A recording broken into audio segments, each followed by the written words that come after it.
ka-idol at kabayan, breaking news. Kakapasok lang na balita mga kabayan, kasalukuyang nagsasagawa ng resupply mission ang dalawang barko ng Philippine Coast Guard at dalawang Armed Forces of the Philippines resupply boat sa Ayungin Shoal. Ayon sa balitang inilabas ng mga pahayagan sa Pilipinas at aktwal na video na ibinahagi ng Armed Forces of the Philippines, nakuha mismo sa drone at sa mismong barko ng mga tauhan ng Armed Forces of the Philippines, dalawang barko ng China. Binangga ang dalawang barko ng Pilipinas. Naku China, sinasamantala ang nangyayaring digmaan sa gitan ng Israel at Hamas. Kita sa isang vessel tracker na halos 15 mga barko ng China ang humarang pumalibot sa 4 na barko ng Pilipinas. Aktwal na video, panoorin!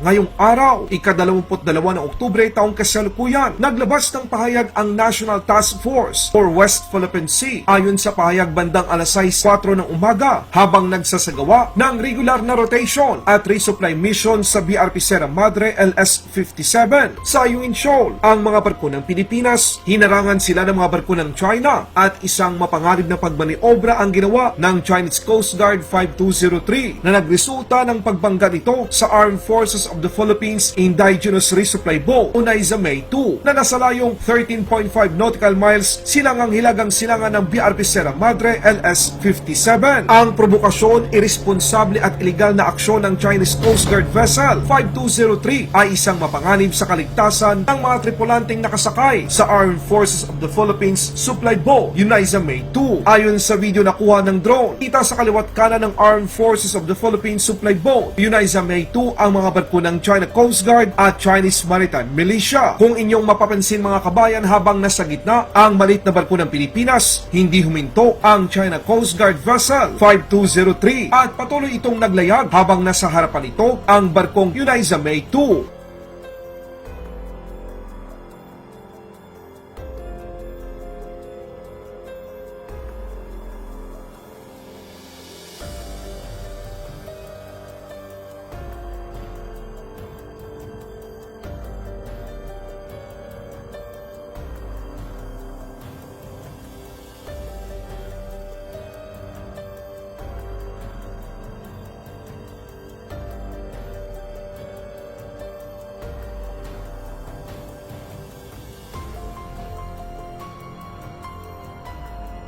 Kung hindi nyo kita o maramdaman mga kabayan kung talagang nabangga ang Armed Forces of the Philippines resupply boat sa aerial footage, maririnig nyo naman ang lakas ng kalabog sa aktwal na video na kuha mismo sa loob ng barkong Unaiza May 2.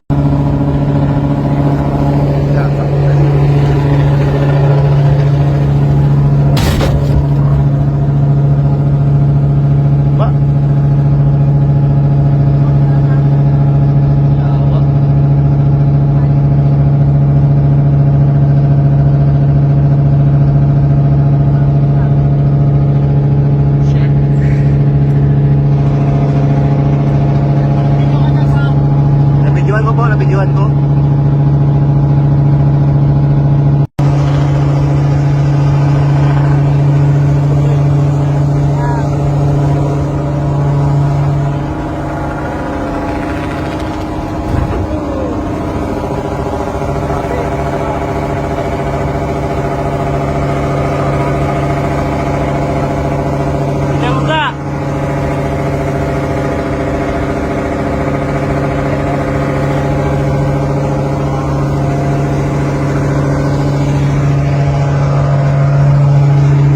Sa parehong misyon ng rotation at resupply mission, ang port side ng Philippine Coast Guard vessel na BRP Cabra MRRV 4409 ay nabangga ng Chinese Maritime Militia vessel na 0003 habang ito ay nakatigil sa humigit kumulang 6.4 nautical mile northeast ng Ayungin Shoal. Kita naman sa isang video na nakadikit at pagbangga ng isang Chinese Maritime Militia sa BRP Cabra MRRV 4409, isang barko ng Philippine Coast Guard.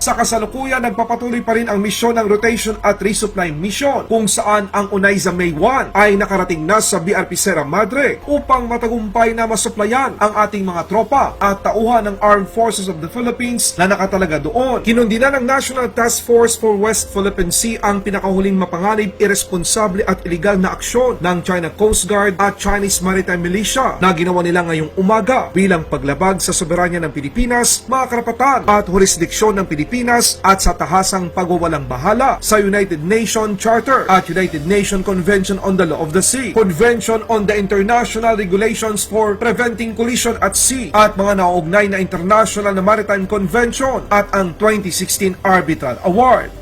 Laban Pinas.